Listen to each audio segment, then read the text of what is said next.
Selamat pagi, siang, sore, dan malam teman-teman semuanya.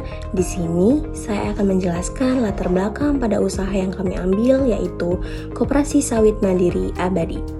Koperasi Sawit Mandiri Abadi didirikan oleh Bapak Jackson Togatoro pada tahun 2015. Koperasi ini lahir dari kebutuhan petani kecil untuk mendapatkan akses layanan yang lebih mudah, baik dalam hal pinjaman, pupuk, maupun transportasi hasil panen. Dengan adanya koperasi ini, diharapkan beban petani dapat lebih ringan, serta hasil sawit dapat tersalurkan dengan baik ke pabrik-pabrik, sehingga kesejahteraan petani dapat meningkat. Produk yang dihasilkan oleh Koperasi Sawit Mandiri Abadi ini, yang pertama, memberikan pinjaman kepada anggota. Yang kedua, menjual pupuk sawit dengan harga terjangkau. Yang ketiga, memberikan layanan jasa angkutan hasil sawit ke pabrik. Usaha Koperasi Sawit Mandiri Abadi ini memiliki karakteristik yang berfokus pada peningkatan kesejahteraan petani kecil melalui layanan pinjaman, pupuk, dan angkutan hasil panen yang diberikan secara adil, mudah diakses, serta dikelola dengan jujur dan transparan. Koperasi juga menjunjung tinggi nilai gotong royong dan solidaritas dengan pelayanan yang tepat, aman, dan bermanfaat bagi seluruh anggota. Untuk usaha Koperasi Sawit Mandiri ini, belum ada memiliki media sosial atau website resminya. Koperasi Sawit Mandiri Abadi ini berlokasi di Balam Sempurna, kilometer 31, Bagan Sinembah, Kabupaten Rokan Hilir, Riau. Untuk visi misi akan dijelaskan oleh teman saya, Gita Trinovel Pandiangan. Terima kasih. Baiklah, saya di sini akan menceritakan tentang visi dan misi dari Koperasi Sawit Mandiri Abadi, yang dimana visinya itu ialah menjadi koperasi sawit yang mampu meringankan beban petani kecil melalui layanan pinjaman, pupuk, dan angkutan hasil panen. Yang dimana misinya itu ialah yang pertama, memberikan pinjaman yang mudah dan adil bagi anggota. Yang kedua, menyediakan pupuk berkualitas dengan harga terjangkau untuk mendukung kebun anggota. Yang ketiga, mengangkut hasil panen anggota ke pabrik dengan aman dan tepat waktu. Yang keempat, mengelola koperasi dengan prinsip kejujuran dan transparansi. Baiklah, di sini saya akan menjelaskan tentang risiko operasional. Kami identifikasi risiko pertama sebagai risiko operasional. Bayangkan aja, apa yang terjadi kalau kendaraan atau alat koperasi bermasalah. Ini adalah risiko yang sering muncul dari gangguan dalam proses operasional, seperti pengangkutan hasil panen yang tidak lancar, yang bisa mengacaukan aktivitas koperasi. Sasaran utama kami adalah memastikan koperasi berjalan dengan lancar. Dengan begitu, koperasi bisa menjaga kelancaran pengiriman hasil panen ke pabriknya, mendukung anggota petani, dan dapat menghindari kerugian yang tidak perlu, terutama di musim sibuk seperti sekarang. Kalau operasional terganggu, apa sih yang mungkin terjadi? Koperasi bisa mengalami keterlambatan pengiriman hasil panen, yang berarti hasil tidak sampai tepat waktu ke pabrik, dan ini bisa mengurangi keuntungan koperasi serta kepercayaan anggotanya. Ada beberapa penyebab yang kami temukan. Yang pertama, kurangnya perawatan rutin terhadap kendaraan atau alat yang sering digunakan dalam operasional. Yang kedua, penggunaan kendaraan yang melebihi kapasitas atau usia pakainya, misalnya truk tua yang masih dipaksakan jalan. Yang ketiga, cuaca buruk seperti hujan deras yang sering terjadi di Riau pada bulan September ini yang menghambat pengangkutan. Ini biasanya muncul dari saat hasil panen terlambat sampai ke pabrik, terutama saat musim hujan seperti sekarang atau ketika kendaraan sudah digunakan lama tanpa perawatan, misalnya setelah beberapa minggu insentif tanpa pemeriksaan. Kalau ini terjadi, dampaknya cukup besar. Pertama, hasil panen terlambat sampai ke pabrik yang bisa menyebabkan penurunan kualitas atau penolakan dari pembeli. Yang kedua, biaya operasional meningkat karena kendaraan rusak atau perlu perbaikan mendadak. Yang ketiga, produktivitas menurun akibat keterlambatan saat jalan rusak atau mendadak saat cuaca buruk yang mengganggu jadwal kerja petani. Berdasarkan analisis kami, tingkat dampaknya adalah tinggi. Karena ini langsung mempengaruhi pendapat dan reputasi koperasi. Tingkat kemungkinannya juga tinggi, mengingat kondisi cuaca dan usia kendaraan yang sering jadi masalah di lapangan. Dengan dampak dan kemungkinan yang tinggi, level risikonya pun tinggi, sehingga perlu penanganan serius. Kami menilai ini sebagai prioritas tinggi atau operasional, karena operasional adalah tulang punggung koperasi kami. Penanganan risiko, untuk mengatasinya, kami usulkan beberapa langkah. Yang pertama, melakukan perawatan rutin kendaraan untuk mencegah kerusakan. Misalnya, cek rutin setiap 2 minggu. Yang kedua, membatasi penggunaan kapasitas kendaraan agar sesuai kemampuan, sehingga alat lebih awet lagi. Yang ketiga dan terakhir, melakukan pemeriksaan kendaraan sebelum digunakan, terutama saat musim hujan seperti sekarang agar siap menghadapi kondisi jalan yang sulit. Pendekatan yang kami pilih adalah pengendalian risiko, di mana koperasi perlu proaktif menjaga kondisi kendaraan dan peralatan agar operasional tetap lancar, terutama di tengah tantangan cuaca dan infrastruktur yang sering jadi kendala. Sekian materi dari saya, akan dilanjutkan oleh teman saya. Terima kasih. Baiklah, saya di sini akan menjelaskan risiko kecurangan, yang dimana artinya ialah penyalahgunaan dana pinjaman oleh anggota atau manipulasi laporan keuangan oleh staf koperasi. Dan risiko ini memiliki sasaran yang penting untuk menjaga agar dana koperasi tetap aman dan semua transaksi tercatat dengan benar. Apa yang mungkin akan terjadi, yaitu yang pertama, dana koperasi berkurang karena dipakai tidak sesuai aturan. Kedua, laporan keuangan menjadi tidak akurat, sehingga pengurus salah dalam mengambil keputusan. Dan apa penyebab yang akan terjadi? Yang pertama, pengawasan terhadap penggunaan dana pinjaman kurang ketat. Kedua, pencatatan keuangan masih berantakan atau manual. Ketiga, ada anggota atau staf yang sengaja mencari celah aturan untuk keuntungan pribadi. Kapan itu terjadi? Biasanya saat koperasi menyalurkan banyak pinjaman atau ketika membuat laporan keuangan bulanan atau tahunan. Deskripsi konsekuensi jikalau terjadi memiliki dampak. Yang pertama, uang koperasi berkurang karena disalahgunakan. Kedua, keputusan koperasi jadi salah karena laporan keuangan tidak sesuai kenyataan. Ketiga, kepercayaan anggota berkurang, bisa memicu konflik bahkan sampai ke masalah hukum. Untuk tingkat konsekuensi atau dampak ialah tinggi, tingkat kemungkinan atau terjadi ialah rendah. Untuk level risiko dapat kita lihat pada tabel analisis level risiko adalah sedang. Nah, tingkat prioritasnya ialah sedang. Nah, bagaimana cara tindakan penanganannya? Yang pertama, rutin mengawasi penggunaan dana pinjaman. Kedua, menggunakan sistem pencatatan keuangan digital agar rapi dan akurat. Ketiga, memberikan pemahaman tentang pentingnya kejujuran serta memberi sanksi tegas bagi yang terbukti curang. Selanjutnya ada pengelolaan risiko. Untuk risiko kecurangan ini, pendekatan yang digunakan pada pengelolaan risiko adalah penghindaran risiko, yang artinya dengan memperketat aturan dan sistem kerja sehingga peluang kecurangan bisa diperkecil. Baiklah, di sini saya akan menjelaskan mengenai risiko kepatuhan dan risiko finansial. Nah, yang pertama ada risiko kepatuhan, yaitu risiko ketidakpatuhan dalam membayar pajak. Ini artinya kalau koperasi tidak disiplin menjalankan kewajiban pajak, maka bisa muncul masalah yang cukup serius. Nah, kenapa penting? Yaitu karena sasaran dari pengelolaan risiko ini adalah menjaga agar koperasi selalu taat pajak, terhindar dari sanksi, dan tetap memiliki reputasi yang baik di mata pemerintah maupun anggota. Kalau koperasi tidak patuh, apa sih yang mungkin terjadi? Yang mungkin terjadi yaitu bisa terkena denda atau sanksi administratif dari otoritas pajak. Akibatnya, koperasi bisa rugi secara finansial. Kenapa hal ini bisa terjadi?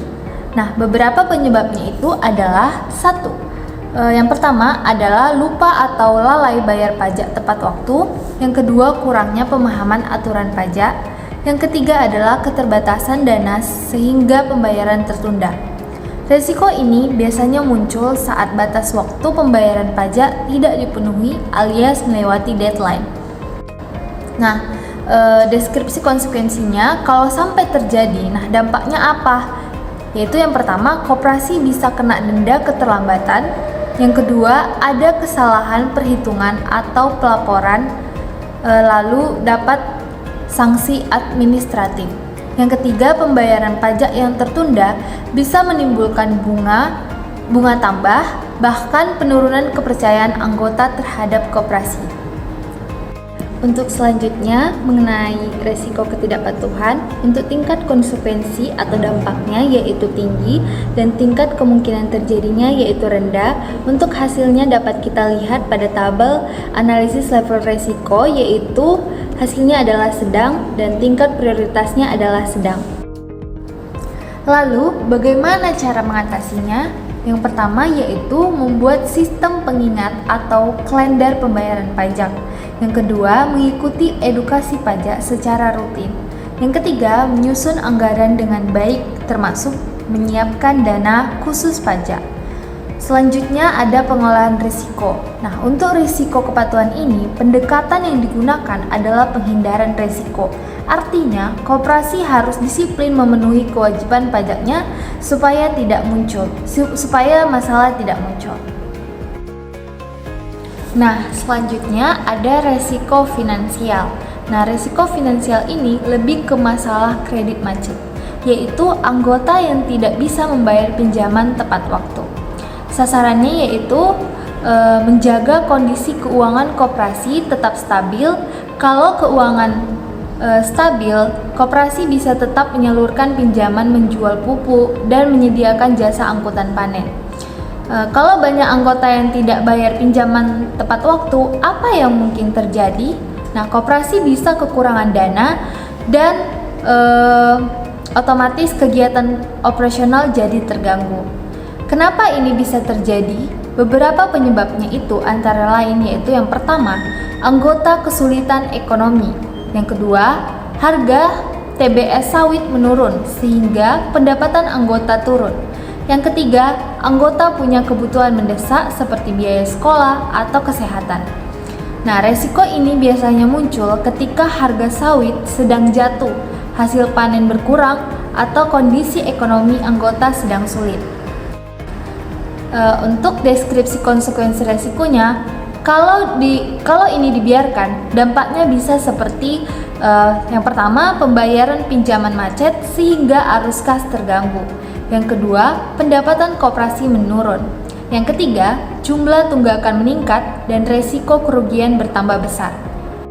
Selanjutnya adalah resiko finansial. Untuk tingkat konsekuensi atau dampaknya yaitu tinggi, tingkat kemungkinan terjadinya yaitu rendah, dan hasil level resikonya itu dapat kita lihat pada tabel analisis level resiko, yaitu hasilnya adalah sedang dan tingkat prioritas sedang. Lalu, apa yang bisa kita lakukan untuk koperasi ini? Yang pertama, memberikan restrukturisasi pinjaman atau perpanjangan waktu. Yang kedua, membentuk dana cadangan koperasi. Yang ketiga, menerapkan sistem penilaian kelayakan pinjaman yang lebih ketat. Nah, untuk pengelolaan risikonya, untuk risiko finansial ini, pendekatan yang dipakai adalah pendekatan pendanaan risiko, yaitu menyiapkan cadangan dana agar koperasi tetap bisa bertahan meskipun ada pinjaman yang macet. Baik, saya akan menjelaskan kategori risiko strategis. Baik, risiko strategis, risiko yang timbul akibat perubahan kondisi persaingan bisnis. Artinya, jika ada persaingan baru atau penilaian lain yang lebih menarik, koperasi berpotensi kehilangan keunggulan kompetitifnya. Risiko strategis berbeda dari risiko operasional karena berkaitan langsung dengan arah dan keberlangsungan usaha jangka panjang koperasi. Kedua, sasarannya, koperasi berusaha untuk memastikan bahwa bisnisnya tetap berjalan dengan baik dan tetap kompetitif. Sasaran utama dari pengelolaan risiko ini adalah memastikan koperasi tetap bisa bersaing secara sehat, menjaga keberlanjutan bisnis, serta mempertahankan loyalitas anggota. Dengan demikian, meskipun ada tekanan dari luar, koperasi diharapkan tetap menjadi pilihan utama bagi anggotanya. Dan yang ketiga, apa yang mungkin terjadi? Anggota beralih ke perusahaan atau koperasi yang menawarkan layanan yang lebih murah dan cepat. Jika risiko ini muncul, anggota koperasi berpotensi beralih ke perusahaan atau koperasi lain yang menawarkan harga lebih murah atau layanan lebih cepat. Kondisi ini akan menimbulkan dampak langsung berupa berkurangnya transaksi dan turunnya pendapatan koperasi. Yang keempat, penyebab terjadinya. 1. Harga layanan produk di koperasi lebih tinggi dibandingkan pesaing. Kedua, kurangnya inovasi dalam layanan dan fasilitas koperasi. Dan yang ketiga, strategi pemasaran dan promosi koperasi kurang menarik bagi anggota. Dan yang kelima, kapan terjadinya risiko ini? Risiko ini biasanya muncul ketika ada pesaing baru yang masuk ke pasar dengan penawaran lebih menarik. Selain itu, kondisi harga komoditas seperti sawit yang turun juga bisa memicu anggota mencari alternatif koperasi atau penyedia lain yang lebih menguntungkan. Dan yang keenam, deskriptif konsekuensi resiko. Nah, di bagian deskriptif konsekuensi resiko yang terjadi antara lain pendapatan koperasi menurun karena anggota beralih ke penyedia lain. Nah, yang kedua, anggota merasa layanan yang diberikan kurang memadai sehingga memilih koperasi pesaing. Yang ketiga, serta kurangnya promosi membuat keunggulan koperasi tidak diketahui sehingga sulit menarik maupun mempertahankan anggota. Yang ketujuh, tingkat konsekuensinya atau dampaknya itu rendah. Di sini dampaknya sangat rendah ya. Yang ke-8, tingkat kemungkinan terjadinya itu sedang, kuning. Dan 9, level risikonya itu rendah, hijau juga.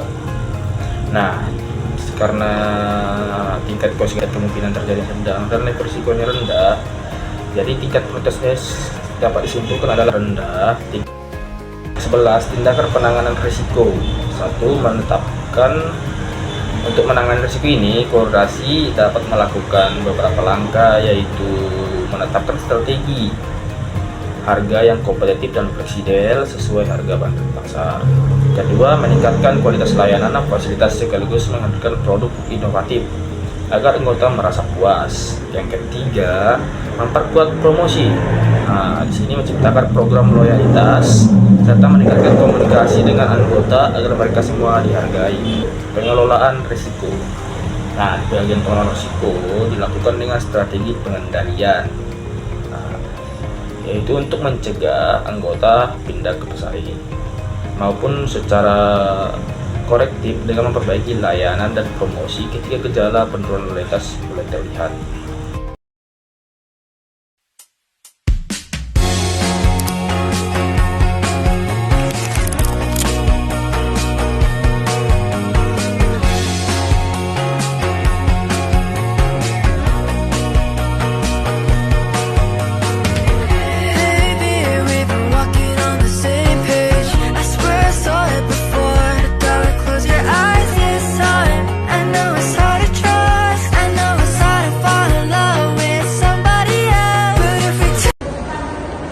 Oke, sekian dari hasil presentasi kami. Maaf apabila ada kesalahan kata ataupun ucapan. Terima kasih.